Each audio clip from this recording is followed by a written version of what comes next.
దేవాలయాల ముందు ధ్వజస్తంభాలు ఎందుకు ఉంటాయో తెలుసా? మణిపుర పాలకుడు మయూరధ్వజుడు. వీరు మహాపరాక్రమవంతుడు, గొప్ప దానశీలి. మయూరధ్వజుని కుమారుడు తామ్రధ్వజుడు. మయూరధ్వజుడు పాండవుల యాగాశ్వంను బంధిస్తాడు. ఆగ్రహించిన పాండుకుమారులు అర్జునుడు, భీముడు, సహదేవుడు మయూరధ్వజునితో యుద్ధానికి దిగుతారు. తనతో యుద్ధం చేసిన నకుల సహదేవ భీమార్జుల్ని మయూరధ్వజుడు ఓడిస్తాడు. పట్టువదలని పాండుకుమారులు ఆగ్రహోదగ్రులై ఉంటారు. తన తమ్ముళ్ళు ఓడిపోయిన విషయం తెలిసిన ధర్మరాజు స్వయంగా మణిపురం వైపు బయలుదేరుతాడు. అది గ్రహించిన కృష్ణుడు ధర్మరాజును వారిస్తాడు. మయూరధ్వజుణ్ణి జయించేందుకు ఒక కపటోపాయాన్ని చెబుతాడు. పన్నాగం ప్రకారం శ్రీకృష్ణుడు ధర్మరాజులిద్దరూ వృద్ధ బ్రాహ్మణుల రూపంలో మణిపురం చేరుకుంటారు. అతిథులను చూసిన మయూరధ్వజుడు వారికి ఆహ్వానం పలికి దానం ఇవ్వదలచి ఏమి కావాలో కోరుకోమంటాడు. అందుకు శ్రీకృష్ణుడు కల్పించుకుంటూ, మహారాజా, మేము తమరి దర్శనార్థమై బయలుదేరి వస్తుంటే అరణ్యం మార్గంలో ఒక మృగరాజు అదృష్టవశాత్తు ఇతడి కుమారుడిపై పడి దాడి చేసింది. ఈ హఠాత్ పరిణామానికి మేము మిక్కిలి చింతిస్తూ అన్యం పుణ్యం ఎరగని బాలుణ్ణి విడిచిపెట్టవలసిందని మృగరాజుకు ప్రార్థించాము. అప్పుడా మృగరాజు విచిత్రంగా మానవ భాషలో మాట్లాడుతూ, ఈ బాలుడు మీకు దక్కాలంటే మణిపుర రాజ్యాధిపతి మయూరధ్వజుని శరీరంలో సగభాగం నాకు ఆహారంగా ఇప్పించండి అని కోరుకుంది. దానకర్ణులైన ప్రభువులు మా యందు దయతలచి తమ శరీరమున సగభాగం దానమిచ్చిన ఎడల ఆ పసిబాలుడిని భవిష్యత్తు ఉన్న బాలుడిని కాపాడుకున్న వారిని అవుతాము అని హృదయంగా చెప్పుకున్నాడు. ఆ మాటలు విని మయూరధ్వజుడు ఏమాత్రం వెనక ముందు ఆలోచించని వాడే తన శరీరాన్ని బాలుడి ప్రాణాల్ని రక్షించడం కోసం దానమిచ్చేందుకు ఒప్పుకుంటాడు. అప్పుడు శ్రీకృష్ణుడు తమరి భార్యాపుత్రులే మీ శరీరాన్ని స్వయంగా కోసి ఇవ్వాల్సింది అనే నియమాన్ని కూడా విధిస్తాడు.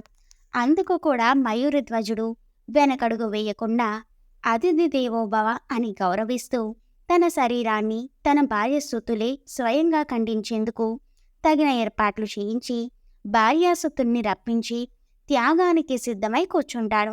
మయూరధ్వజుడి భార్య పిల్లలు గుండె నిబ్బరం చేసుకుని ఆదేశించిన కార్యానికి కుడి దిశ నుండి సిద్ధమవుతారు. దాన ధర్మాల్లో గొప్పవాడైన ధర్మరాజు మయూరధ్వజుని దానగుణానికి నివ్వెరపోతాడు. ఇంతలో మయూరధ్వజుని ఎడమ కన్ను నుంచి నీరు రావటం ధర్మరాజు గమనిస్తాడు. అందుకు వెంటనే స్పందిస్తూ, తమరు కన్నీరు కారుస్తూ ఇచ్చిన దానం మాకు వద్దుగాక వద్దు అంటాడు. అందుకు మయూరధ్వజుడు కూడా వెంటనే స్పందిస్తూ, మహాత్మా, తమరు పొరబడుతున్నారు. నేను చింతిస్తూ బాధపడుతూ వేదన చెందుతూ నా శరీరాన్ని మీకు దానంగా ఇవ్వడం లేదు. నా కుడి భాగం పరోపకారానికి ఉపయోగపడుతుంది.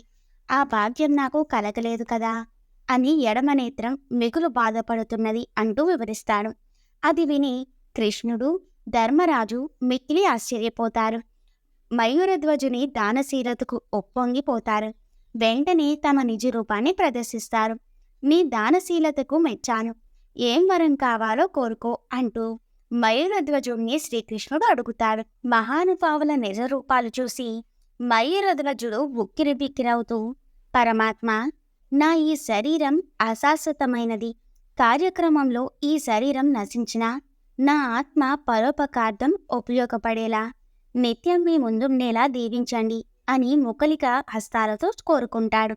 అందుకు శ్రీకృష్ణుడు ఆశీర్వదిస్తూ, మయూరధ్వజ, తదాస్తు. నేటి నుండే భూలోకంలో ప్రతి దేవాలయం ముందు నీ గుర్తుగా నీ పేరున ధ్వజస్తంభాలు వెలుస్తాయి. వాటిని ఆశ్రయించిన నీ ఆత్మ చిరంజీవి అయి నిత్యం దైవ సన్నిధ్యంలో ఉంటుంది. పరోపకార్థం నీవు ప్రకాశిస్తావు. ముందు నిన్ను దర్శించి ప్రదక్షిణ నమస్కారాలు ఆచరించిన మీదటనే ప్రజలు తమ ఇష్టదైవాలను దర్శించుకుంటారు. ప్రతినిత్యం నీ శరీరమున దీపం ఎవరు ఉంచుతారో వారి జన్మ సఫలం అవుతుంది. నీ శిరస్సును ఉంచిన దీపం రాత్రులందు బాటసారులకు దారి చూపుతుంది అంటూ అనుగ్రహిస్తాడు. అందుకే ఆనాటి నుంచి ఆలయాల ముందు ధ్వజస్తంభాలు విధిగా ప్రతిష్ఠించడం ఆచారమైంది.